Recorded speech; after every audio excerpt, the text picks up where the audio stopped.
बहुत समय पहले की बात है। एक जंगल में बूढ़ा कमजोर बगुला रहा करता था। बगुला इतना कमजोर हो चुका था कि अब उसे शिकार पकड़ने में भी बहुत समस्या उठानी पड़ती थी। एक दिन बगुला एक तालाब के किनारे बैठा हुआ तालाब के अंदर की मछलियों को हसरत भरी नजर से देखे जा रहा था। तभी एक मछली बगुले को देखकर बोली, क्या बात है बगुला भगत, इतनी गौर से क्या देख रहे हो? मैं 2 दिन से भूखा हूँ। कमजोर होने के कारण मैं कोई शिकार नहीं पकड़ पा रहा। इस संसार में जो भी जन्म लेता है उसे 3 दौर से गुजरना ही पड़ता है, बचपन, जवानी और बुढ़ापा। तुम अपने जीवन के 2 दौर देख चुके हो, अब तीसरे का भी आनंद उठाओ। ये सुनकर बगुला क्रोधित होते हुए उस मछली से बोला, तुम अपने आप को समझती क्या हो? जब मैं जवान था तब किसी मछली की मुझसे बात करने की हिम्मत नहीं होती थी। लेकिन अब तुम जवान नहीं हो, अब जवान मैं हूँ। तुम हंसकर मेरा मजाक उड़ा रही हो? तुम इसी काबिल हो बगुले भगत। मैंने तुम्हारे चर्चे अपनी माँ और अपनी दादी से सुने हैं। जब तुम जवान थे तब तुम बहुत ही बुरे स्वभाव के थे। अब तुम बूढ़े हो चुके हो, इसलिए तुम्हारा मजाक उड़ाकर मैं तुमसे अपने पूर्वजों के साथ किए गए दुर्व्यवहार का बदला ले रही हूँ। बस इतना बोलकर मछली बगुले का मजाक उड़ाती हुई वहाँ से चली गई। बगुला उदास होकर जाती हुई मछली को देखकर अपने आप से बोला, काश मैं जवान होता तो इस स्वादिष्ट मछली को जरूर खाता।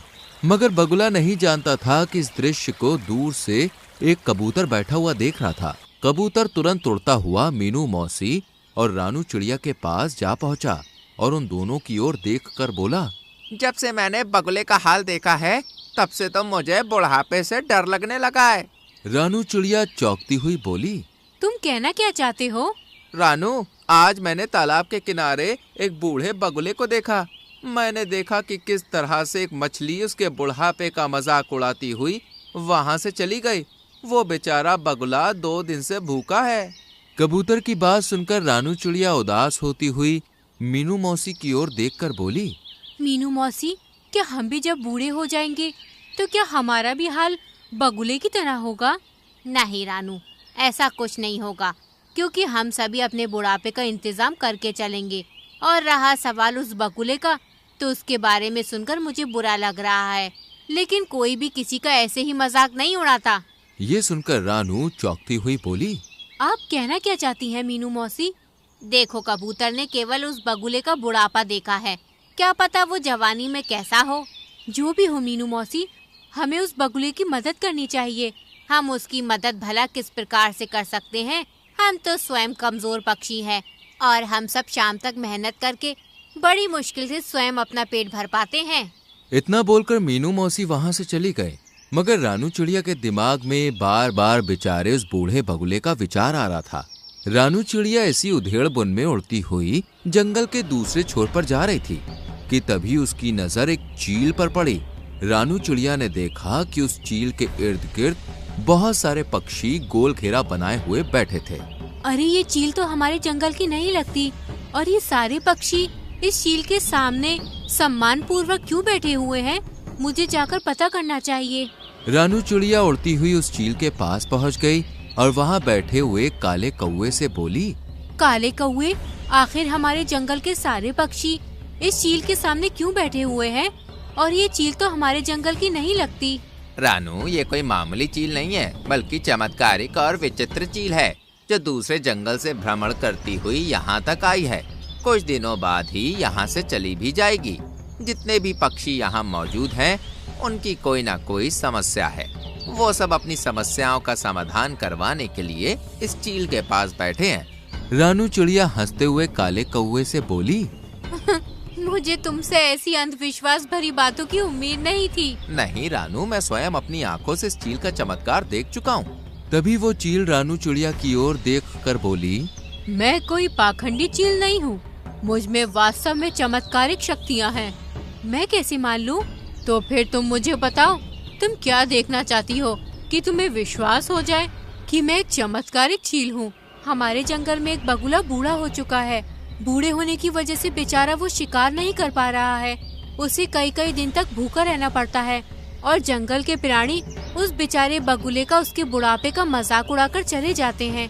अगर तुम वास्तव में चमत्कारिक चील हो तो फिर तुम कुछ ऐसा करके दिखाओ कि वो बगुला दोबारा जवान हो जाए। रानू चिड़िया की बात सुनकर चील रहस्यमयी अंदाज में रानू चिड़िया से बोली, हमें प्रकृति के नियमों के खिलाफ नहीं जाना चाहिए। जो एक बार बूढ़ा हो चुका है उसे बूढ़ा ही रहने दो। तुम प्रकृति के नियमों को समझती नहीं हो। कहीं ऐसा न हो कि तुम्हें बाद में पछताना पड़े और दोबारा मेरे पास आना पड़े। सीधे सीधे ये क्यों नहीं कहती कि तुम एक पाखंडी चील हो और झूठ बोलकर यहाँ के पक्षियों को भ्रमित कर रही हो। रानू चिड़िया की बात सुनकर चील क्रोधित होती हुई बोली, ठीक है, अगर तुम यही चाहती हो तो यही सही। इतना बोलकर उस चील ने जमीन में रखा हुआ एक दाना रानू चिड़िया के पास फेंक दिया और रानू चिड़िया से बोली, ये एक चमत्कारिक शक्तियों का अभिमंत्रित किया हुआ दाना है। जाओ जाकर इस दाने को उस बगुले को खिला दो। वो बगुला जवान हो जाएगा, उसके अंदर जवानी जैसी ही शक्तियाँ आ जाएंगी। चील की बात सुनकर रानू चिड़िया उस दाने को उठाकर तुरंत उस तालाब के किनारे बैठी हुई बगुले के पास पहुंच गए और उसे सारी घटना बताते हुए बोली, जब मुझे कबूतर ने तुम्हारे बारे में बताया तब मुझे तुम्हारे लिए बहुत बुरा लगा, इसलिए मैं तुम्हारे लिए चमत्कारिक दाना लाई हूँ। तुम जैसे ही इस दाने को खाओगे दोबारा जवान हो जाओगे। फिर तुम्हें भूखा नहीं रहना पड़ेगा और ना ही कोई तुम्हारा मजाक उड़ाएगा। चील की बात सुनकर बगुला खुश होते हुए रानू चिड़िया से बोला, तुम तो वाकई बहुत अच्छी हो रानू, मैं इस दाने को जरूर खाऊंगा। जैसे ही बगुले ने विचित्र चमत्कारिक दाने को खाया वो दोबारा से जवान हो गया। बगुले के दोबारा जवान होते ही रानू चिड़िया खुश होती हुई वहां से चली गई। रानू चिड़िया के जाते ही बगुला अपने आप से बड़े ही घमंडी अंदाज में बोला, अब तो मैं दोबारा जवान हो गया हूँ, अब मैं इस तालाब की सारी मछलियों को खा जाऊंगा। तभी बगुले की नजर एक सुंदर मछली पर पड़ी। बगुले ने बड़ी ही बेदर्दी से उस सुंदर मछली को अपनी चोंच से दबोच लिया। सुंदर मछली बगुले से बोली, मुझे छोड़ दो। नहीं, तुम तो मेरा भोजन हो और केवल तुम ही नहीं बल्कि तालाब में रहने वाली सभी मछलियां मेरा भोजन है, मैं सबको खा जाऊंगा। बगुले ने उस मछली को मार दिया और उसे बड़े ही शौक से खाने लगा। शाम तक बगुले ने तालाब की आधी मछलियां समाप्त कर दी। जो मछलियां उसे स्वादिष्ट लगती वो उसे खा जाता और जिन मछलियों में उसे स्वाद नहीं लगता तालाब के किनारे उन्हें फेंक देता और वो मछलियां तड़प तड़प कर मर जाती। अगले दिन कबूतर अपने पुत्र जो कि एक बच्चा था उसके साथ वहां से गुजर रहा था। कबूतर अपने पुत्र को उड़ना सिखा रहा था। तभी उसकी नजर बगुले पर पड़ी जो कि जवान हो चुका था। कबूतर अपने बेटे के साथ तुरंत उस बगुले के नजदीक पहुंच गया। तुम्हें जवान देखकर मुझे बहुत ही अच्छा लग रहा है। तभी कबूतर की नजर वहां मरी हुई मछलियों पर पड़ी। ये तो तालाब की मछलियां हैं।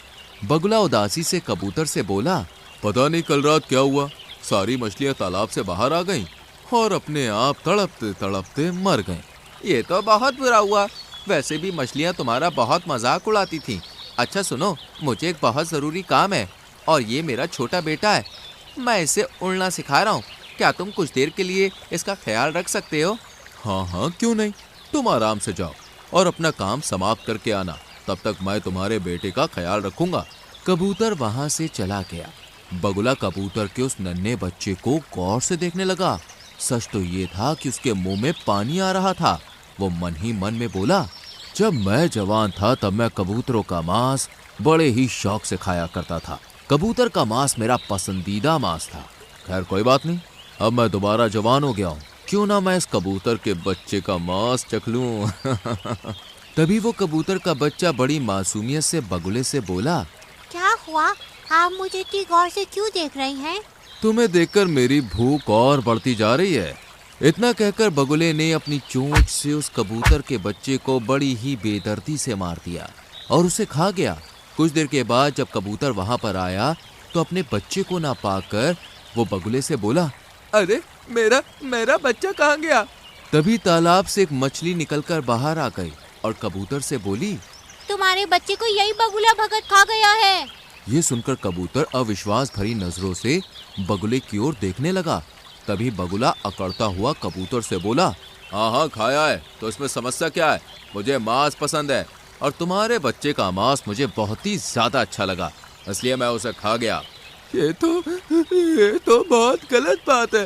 तो तुम क्या कर लोगे? तुम मेरा मुकाबला नहीं कर सकते।